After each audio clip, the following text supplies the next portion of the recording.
भारत में मैं मेरे देशवासियों का इसलिए भी अभिनंदन करता हूं कि मेरे देशवासियों में एक नीर क्षीर विवेक का सामर्थ्य है,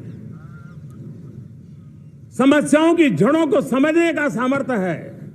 और इसलिए 2014 में मेरे देशवासियों ने 30 साल के अनुभव के बाद तय किया कि देश को आगे ले जाना है तो स्थिर सरकार चाहिए, मजबूत सरकार चाहिए, पूर्ण बहुमत वाली सरकार चाहिए।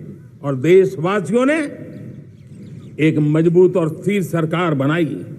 और 3 दशकों के जो अनिश्चितता का कालखंड था, जो अस्थिरता का कालखंड था, जो राजनीतिक मजबूरियों से देश जकड़ा हुआ था, उससे मुक्ति मिली। मेरे प्यारे परिवारजनों, देश के पास आज एक ऐसी सरकार है, वो सर्वजन हिताय सर्वजन सुखाय, देश के संतुलित विकास के लिए समय का पल पल और जनता की पाई पाई, जनता की भलाई के लिए लगा रही है। और मेरी सरकार, मेरे देशवासियों का मन एक बात से जुड़ा हुआ है।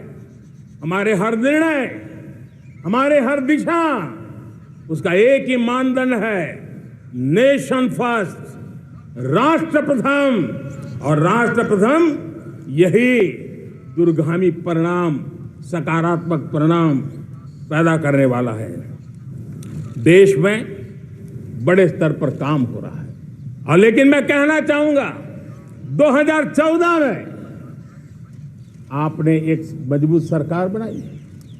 और मैं कहता हूं 2014 में और 2019 में आपने एक सरकार फॉर्म की तो मोदी में रिफॉर्म करने की हिम्मत आई। आपने ऐसी सरकार फॉर्म की कि मोदी को रिफॉर्म की हिम्मत आई। और जब मोदी ने एक के बाद एक रिफॉर्म किए तो मेरे ब्यूरोक्रेसी के लोग, मेरे लाखों हाथ पैर जो हिंदुस्तान के कोने कोने में सरकार के हिस्से के रूप में काम कर रहे हैं, उन्होंने ब्यूरोक्रेसी ने ट्रांसफॉर्म करने के लिए, परफॉर्म करने की जिम्मेवारी बखूबी निभाई। और उन्होंने परफॉर्म करके दिखाया और जनता जनार्दन जुड़ गई तो वो ट्रांसफॉर्म होता भी नजर आ रहा है। और इसलिए रिफॉर्म, परफॉर्म, ट्रांसफॉर्म, ये कालखंड अब भारत के भविष्य को गढ़ रहा है। और हमारी सोच देश की उस ताकतों को बढ़ावा देने पर है जो आने वाले 1000 साल की नींव को मजबूत करने वाले। दुनिया को युवा शक्ति की जरूरत है, युवा स्किल की जरूरत है। हमने अलग स्किल मिनिस्ट्री बनाई, वो भारत की आवश्यकताओं को तो पूरी करेगी, वो दुनिया की आवश्यकताओं को पूरा करने का भी सामर्थ्य रखेगी। हमने जल शक्ति मंत्रालय बनाया।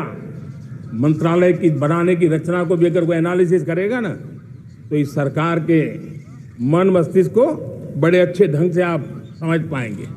हमने जल शक्ति मंत्रालय बनाया। ये जल शक्ति मंत्रालय हमारे देश के एक एक देशवासियों को पीने का शुद्ध पानी पहुंचे, पर्यावरण की रक्षा के लिए पानी के प्रति संवेदनशील व्यवस्थाएं विकसित हो, उस पर हम बल रहे हैं। हमारे देश में कोरोना के बाद दुनिया देख रही है, होलिस्टिक हेल्थ केयर ये समय की मांग है। हमने अलग आयुष मंत्रालय बनाया और योग और आयुष आज दुनिया में अपना परचम लहरा रहे हैं। हमने दुनिया को हमारे कमिटमेंट के कारण विश्व का हमारे प्रति ध्यान गया है। अगर हम ही हमारे इस सामर्थ्य को नकार देंगे तो फिर दुनिया कैसे स्वीकार करेगी।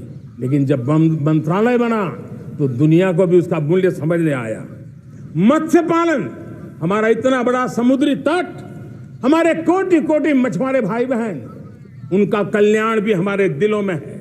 और इसलिए हमने अलग से मत्स्य पालन को लेकर के, पशुपालन को लेकर के, डेयरी को लेकर के अलग मंत्रालय की रचना की ताकि समाज के जिस वर्ग के लोग पीछे रह गए उनको हम साथ लें। देश में सरकारी अर्थव्यवस्था के हिस्से होते हैं, लेकिन समाज की अर्थव्यवस्था का एक बड़ा हिस्सा है कोऑपरेटिव मूवमेंट। उसको बल देने के लिए, उसको आधुनिकता लाने के लिए और देश के कोने कोने में लोकतंत्र की एक सबसे बड़ी इकाई को मजबूत करने के लिए हमने अलग कोऑपरेटिव मंत्रालय बनाया और वो हमारी सहकारी संस्थाएं उसका जाल बिछा रहा है ताकि गरीब से गरीब की वहां सुनवाई हो, उसकी आवश्यकताओं की पूर्ति हो और वो भी राष्ट्र के विकास की योगदान में एक छोटी इकाई का हिस्सा बनकर के उसमें वो योगदान दे रखें। हमने सहकार से समृद्धि का रास्ता अपनाया है। मेरे प्यारे परिवारजनों, जब हम 2014 में आए थे तो हम वैश्विक अर्थव्यवस्था में 10वें नंबर पर थे और आज 140 करोड़ देशवासियों का पुरुषार्थ रंग लाया है कि हम विश्व की अर्थव्यवस्था में 5वें नंबर पर पहुंच चुके हैं।